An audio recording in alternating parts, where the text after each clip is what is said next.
in the motion read international protection, asylum and migration, and to say at the outset that the rural independents and I are fundamentally opposed to this migration pact and have made our opposition quite known for several months.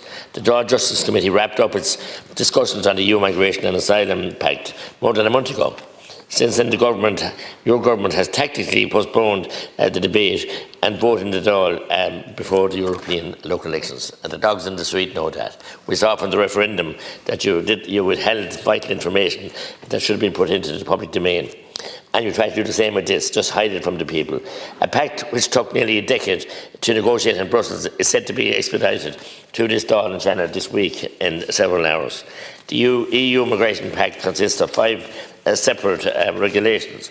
Within these regulations stem 10 regulatory measures, 7 of which the government proposes to adopt. However, the government is denying the Dáil a vote on all 7 opt-in measures, despite the EU Parliament having separate votes on each of the measures. And that's well documented, and we should be discussing this section by section.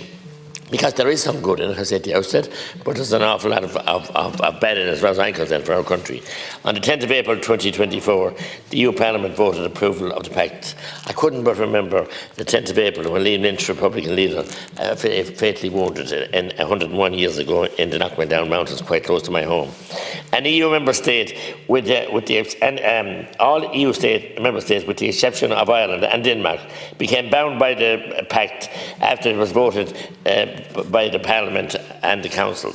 However, Ireland has a hard-won opt-in provision. This is because Ireland, like the UK, has enacted an opt-in provision in the areas of freedom, security and justice, which includes migration and migration laws. Opting into the measures proposed by the government under the pact will have grave consequences, including, as far as I'm concerned, asylum seekers and financial penalty under the solidarity mechanism of the pact. Ireland is required to accept an unspecified number of asylum seekers each year or face a financial penalty of at least 20,000 per person imposed by the European Union.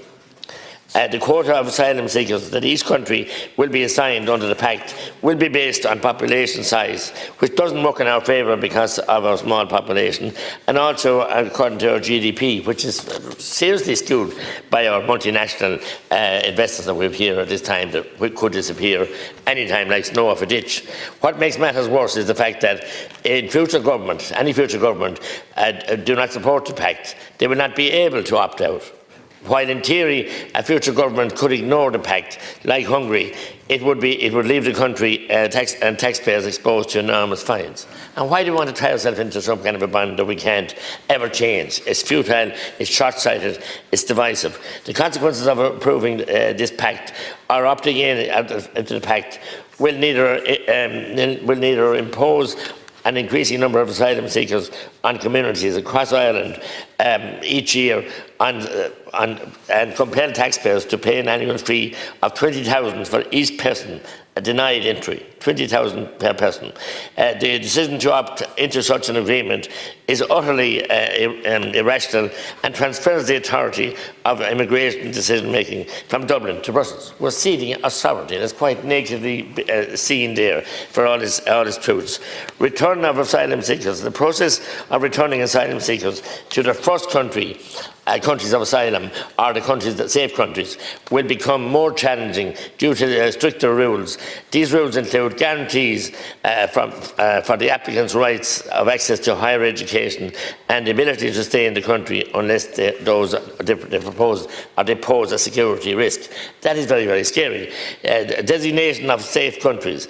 The ability of Ireland to designate safe countries is compromised due to the EU's authority to overrule any such decision. This is particularly relevant in the case of the UK due to their ongoing withdrawal process. And we have a very small few safe countries designated. We increased them by 2 recently, but some other European countries have twice as many as we have. Now, why are we so lethargic there? Why haven't we done this all along? Migratory pressure. If a member state claims to be under migratory pressure, they can request the EU to prevent other member states from returning any asylum seekers to them for up to 12 months. And that's startling. Crisis and force majeure regulation. A member state facing significant migratory problems can request support from the European Commission, including asking other member states to take in some of their asylum seekers. This raises questions about whether Ireland can be legally compelled to accept a quota of asylum seekers annually instead of paying a financial penalty. According to a recent parliamentary question from my office obtained, the cost of accommodating asylum seekers is individuals is €561 per week in 2023. That's your figures, Minister, from your office.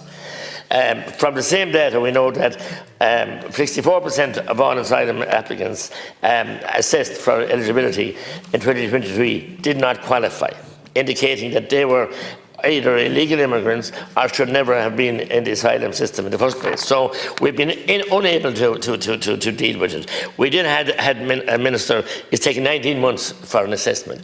The system has been shambolic from day one. And you all thought you'd blame it on the Roger Kilcrom's department and you get away with it. But no, it's divided communities. Take my own county, County. Boston Kane was the best model that took in the Ukrainians, and it was held up as a model all over the country. And now the department are trying to force them to change, to take in asylum seekers and instead of the Ukrainians, who were welcomed into the community, working in the community, living in the community. The same happened, we know what happened in Roscrea, terrible treatment of the ordinary people there. We saw what happened in Rathcabbin, same story, nothing want to be used for Ukrainians, now want to be used as an IPAS centre. I have the same in Clonmel at the moment, in Helms Hotel, a centre for IPAS. And we have what's going on in the Hayward Road is outrageous. The force and British security forces in there, security people with no badges displayed, and I condemn any violence, any threats of violence, but is this what we want, to divide our people? Is this what we fought for in 1916 and 22 and 23? And is this Ireland we need today? Divide and conquer, and the department has been disgraceful in getting back on engaging, and the Fire Office the same way won't check out buildings. It's all a token dagger, and it's not right to the people of Ireland. Thank you.